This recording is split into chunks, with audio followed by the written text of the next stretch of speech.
We'll talk about water a little bit. Let's dive right in. Alright. Hey-o. Like how proud of yourself you just were.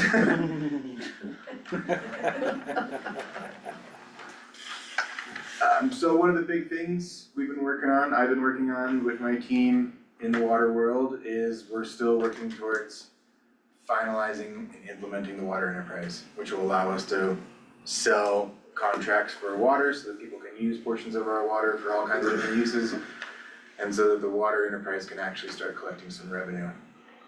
That's taken a lot longer than I expected, but perhaps I should have expected it to take longer than that. We've, through the legal transition, everything like that, there's been a couple delays, but the IGA that will allow this whole thing to work, right, that IGA with how we work with Aurora and their system is the last outstanding element for the enterprise.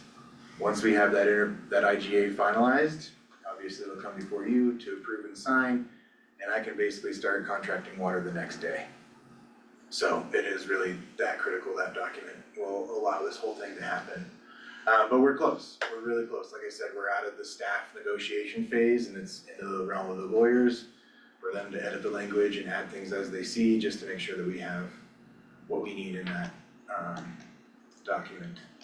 I think I might talk about what's added to it, but basically we're trying to add 3 elements to the IGA, which we've talked about, right? We're trying to be able to use our water 365 days a year, because people are gonna be using their wells 365 days a year.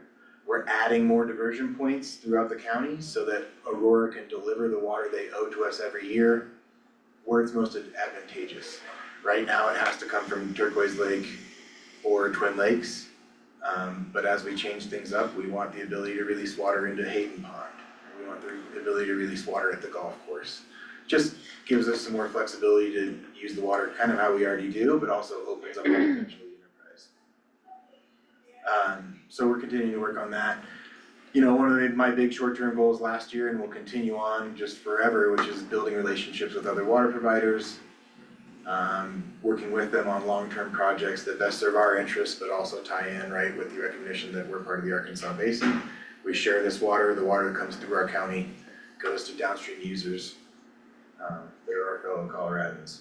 But I think we've done a really good job of building relationships and continuing to foster the good relationships that Sarah had built before me.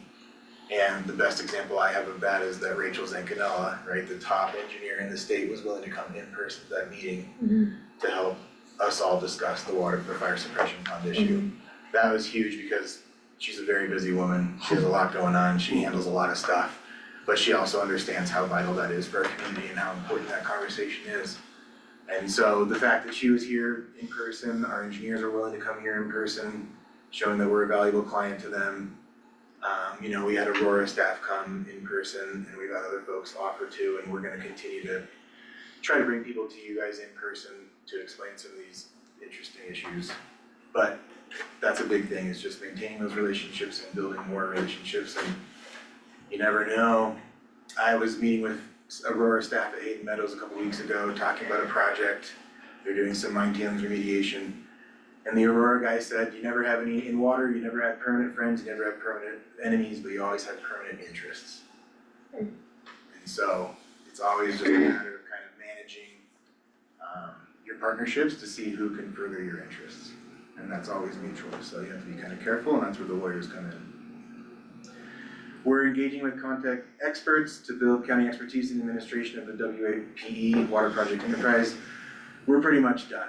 This is another big thing, we're on the state's radar because Rachel's seen our plan, she knows what's coming, she knows the accounting, she's signed off on the accounting, so we're all good.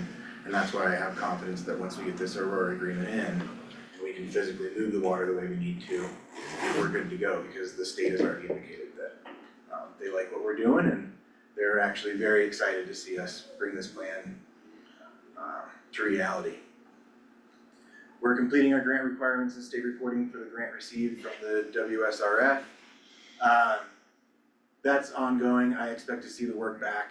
Q3 update I don't have, but Q3 is when I expect to see, I guess Q4 now.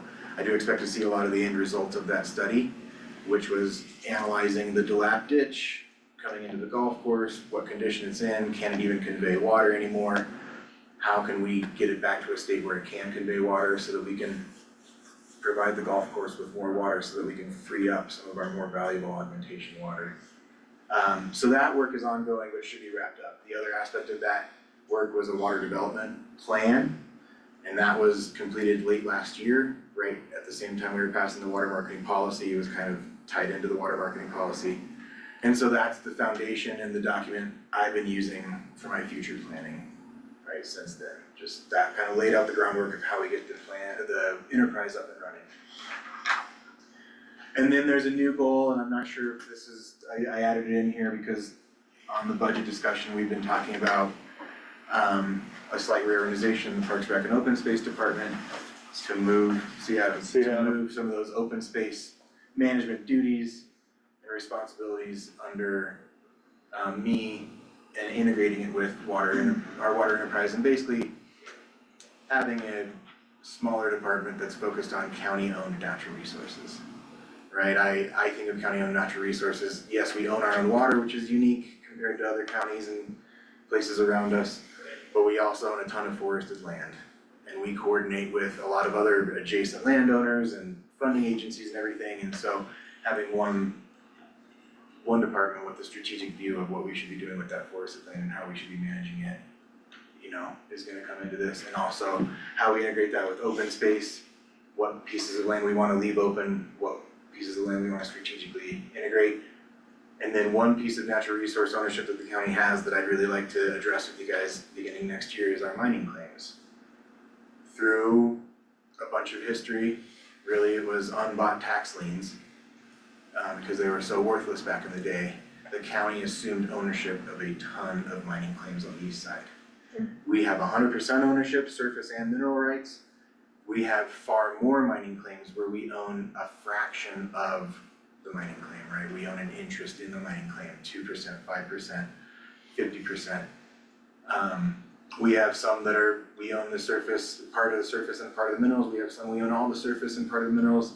Some where we own only part of the mineral rights. And I think it's time there are certain assets we never wanna get rid of, right? And you have to have a 30 to 50 year timeline looking at them. There are certain assets that might make more sense to dispose of more quickly than that. And I think these mineral rights under the east side is a good example of what to look at.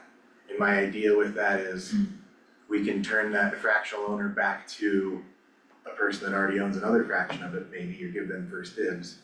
But realistically, what we're doing is we're just putting that back on the tax roll. Right now the county owns it, it's tax exempt, we're not getting anything for it. There's no mining gonna happen back there in the near term. So we're not gonna get any royalties for that ownership or anything like that. Yeah. And so if we get rid of that, it puts it back on the tax roll, we get the immediate benefit of just having that extra incremental revenue.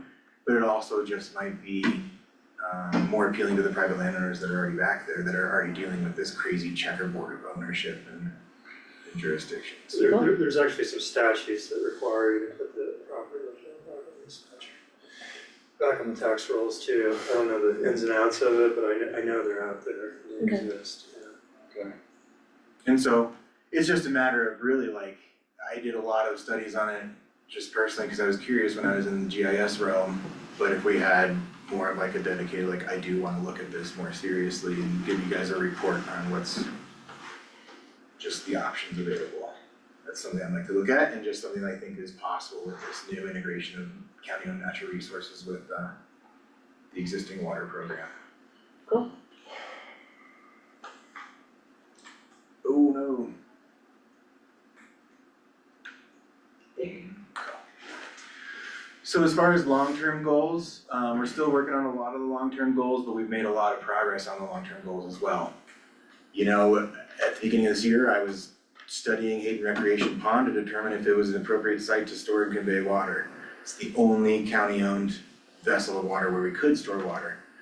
And it took some creative thinking and some agreements with Aurora and our new IGA to make this possible. And so now we're 100% confident that we can use the Hayden Recreation Pond for storage without the layman seeing any difference in, the water level will stay the same, the fishery will remain the same. Yeah. The asset will remain the same, but me and Aurora are gonna be, going back and forth on a spreadsheet every month to make sure that we know who is what in that reservoir. paying for the evaporative loss on the reservoir accordingly. So we not only can use that for storage, but now if we're not using the 100% of the water, we don't pay for 100% of the water going into the sky. And so we get a benefit there as well, that we save water on the evap loss and we can build that into the enterprise for other use. We're still looking at partnering with Parkville Water District to develop their Empire Gulch water rights. It's their water right, the county paid for it in the 80s, of course. And it's a water right that allows them, they dried a piece of Empire Gulch that allows them to irrigate a piece of Mount Massive Golf Course. Golf course is county owned land, that's why the county paid for it. But that happened in 1988 and we've never actually put that water into use. And so as I'm looking how to get the golf course the water they need while also freeing up that valuable augmentation water for us, this is something I'm pursuing with Parkville. And That's a trade-off, right? I mean, the water from Empire is above Beaver Lake, right, right? it's an exchange. Yes, it's an okay. exchange, so the water that used to be consumed by that part of the Moyer Ranch, right? We say that consumptive water is now used for the grass at the golf course instead. But all the water still ends up in the Arkansas River, the same place within a few miles of each other. And you pay a tiny little bit to compensate for that transit loss, but when we're talking within Lake County, it's very small. You know, most of the complicated exchanges are trying to exchange Pueblo water to Twin Lakes or, you know, hundreds of miles. Yeah, it's across state lines. Yeah, so anything we do is pretty easy and just it's a matter of a couple other fields in the spreadsheet, for sure. So that's a really big important thing, and that's also just a great starting point for our renewed partnership with Parkville. Parkville is the municipal water provider in Lake County. They treat treated water in Leadville and surrounding areas, but they also have incredibly senior water rights. They have an incredibly robust portfolio with 1860 water rights that allow them to do things that we'll never be able to do because the courts are more strict than that now. And so partnering with them opens up a whole bunch of other possibilities. And we'll have a work session to talk about some stuff after the budget season and talk about some really exciting things we're thinking about and how to partner with Parkville on developing some other water rights that we might not be able to acquire ourselves, but we might have access to them in the long term if we play our cards right. So that Parkville Water District development of Empire Gulch is directly related to the DeLapp Ditch feasibility study, because that Parkville water has to go through the DeLapp Ditch to get to the golf course and irrigate it, as the decree is written. So we need to rehabilitate that. We're looking at Mount Massive Golf Course, it is county-owned land, so there's a potential future reservoir site there, but that's pretty far off in the workings because it's very complicated to build a reservoir that size. And we're looking at some other storage options that are a little bit more doable and a little bit smaller. So the revised goal would be to develop other water rights available for Mount Massive Golf Course to reduce its reliance on augmentation water. So broadening that out a little bit more, because State Division of Water Resources has also let us know recently that there's this theoretical water right that I had heard about years ago and the Mount Massive Golf Course had heard about years ago. We had our lawyer look into it, to look into the validity of it. They couldn't find anything, but the state still says it exists. A 1 CFS running water right to irrigate the golf course land, which is really significant. 1 CFS is huge, and so our engineers have advised us that if we have verbal permission from the state, then we should pursue doing that until we're told otherwise. Like, that's just, if Rachel Zenkinella says it's good to go, we need to push that until we're told that we're pushing too far. And that is standard in the water practice, that's our engineer's professional opinion, so I'm happy to do that because it would free up so much water. And the other possibility is that we could potentially go back to court for a really simple application to take that Empire Gulch Parkville water right and take this theoretical Mount Massive water right and have them decreed so that instead of going through the physical DeLapp Ditch, we just have them come out the existing well that's on the golf course. And it really, I think, would be actually environmentally better because you'd have less transit loss on the ditch. Yeah. And the well's already there, they already pull water from there. It's just a legal process of getting it changed so that it's all good to go and they can pull more water out of there, right? Instead of an irrigation water right, it stays irrigation, but it comes out of a well instead of a ditch. That sounds good to me. And wow, then we wouldn't have to spend all the money rehabilitating the ditch, Mhm. so, and we wouldn't have to go into the campground and deal with that, and it could just eliminate a lot of problems. I don't wanna say that's, you know, that's a court case, but that's a possibility that could make things work better, work faster, work more efficiently and less money. So that's a really exciting thing that we're pursuing. You don't have to rush so hard to get anything done by 3 o'clock. Oh, okay. My 3 o'clock just Okay. shifted to 3:30. Cool, and I wanna open it for questions too, cause I know it's been a while since we've talked. Coming back and forth. I revised the study potential reservoir sites. Based on our work session that we had about the fire suppression ponds, Yeah, I think that's just like the best idea in the world, is to find a way to make those fire suppression ponds storage, into storage vessels. yeah, cool. And they might be small, but anything is good for us right now. There's also another beaver pond on the other side of the highway that Rachel wants us to look into. I've talked to Pat Mercer with the Forest Service about the special use permit process, about putting a control mechanism both going into and out of that. Mhm. Takes an existing beaver pond that the state says is illegal, but the Forest Service probably doesn't wanna get rid of, and it turns it into a legal storage vessel for us. And then we don't have Twin Lakes vessel or storage, but we have a piece of water that's literally adjacent to Twin Lakes, just divided by the old highway. If you guys know, there's the new highway and then there's the old highway. Yeah. And the old highway, they breached it, and then the beavers have since filled it in, and it's about a 5 to 10 acre foot storage pond. Sweet. So we just have to measure what's going in and what's going out, and that same goes for the beaver, or the barn pond and fire ponds up there, so. We'll have to look into, grant funding and just what other assistance we can find to make those happen. But I think it seems like the mutually beneficial way forward to Awesome. make those into storage. So we're looking at that, in earnest.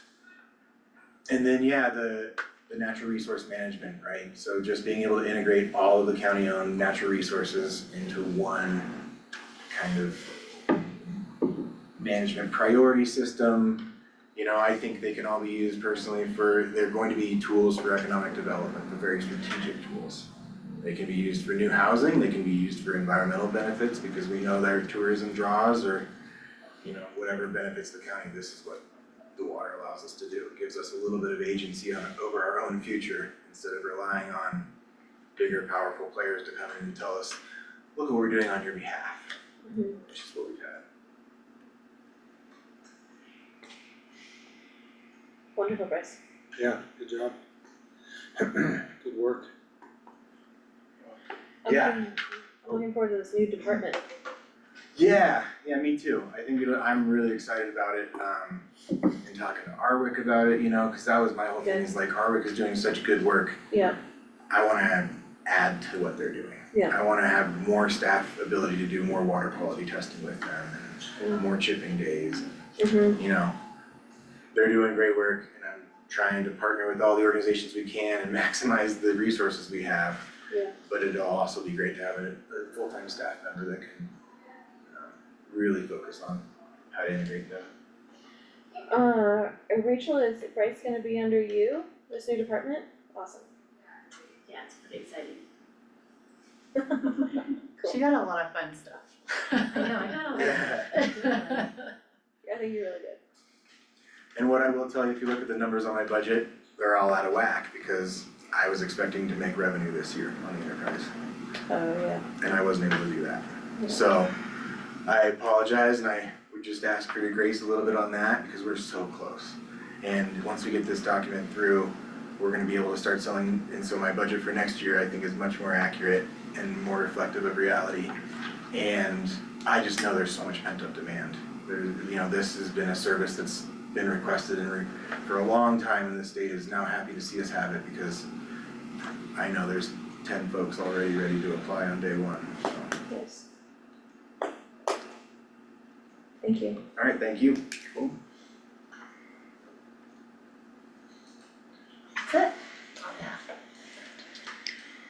Alright, well, 2:56, we will conclude this work session of the County Board of County Commissioners.